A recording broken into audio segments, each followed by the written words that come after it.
Walking in one of Dar es Salaam's biggest supermarkets, and on the shelves where you'd normally expect to find sugar, there are eggs. And it's been like this for about 2 weeks now.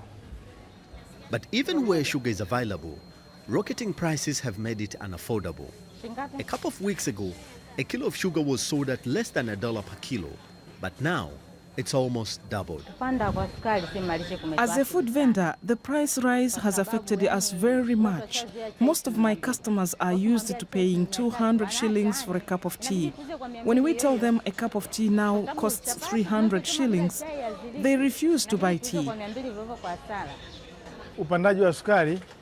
The rise of sugar price has also increased my budget. But now I use a lot of time looking for sugar because it's not available in most of the shops at my neighborhood. And shopkeepers have their own struggles. The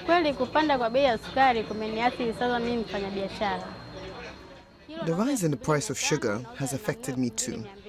I have to sell it at a higher price because if I charge what the government says I should, I won't make a profit. But when my customers see the new price, they simply walk away. Tanzania's annual sugar consumption is about 420,000 tons, while total local production is about 320,000 tons a year, leaving a deficit of about 100,000 tons to be made up by imports. Many here believe the crisis started earlier this year after President John Magufuli placed a limit on sugar imports in an effort to boost domestic production. The government then imposed a fixed price on sugar. Soon, suppliers, dissatisfied with new pricing, began hoarding supplies, sending the price of sugar up.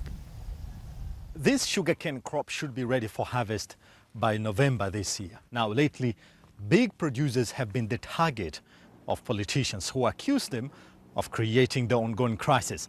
But those in the business reject the accusations. There hasn't been any sabotage. We've only been going through the right process. As you know, the process of importing sugar in our country requires certain permits. Thankfully, the government is now working harder to get the sugar out to the public. And so now it has given all the permits that we need.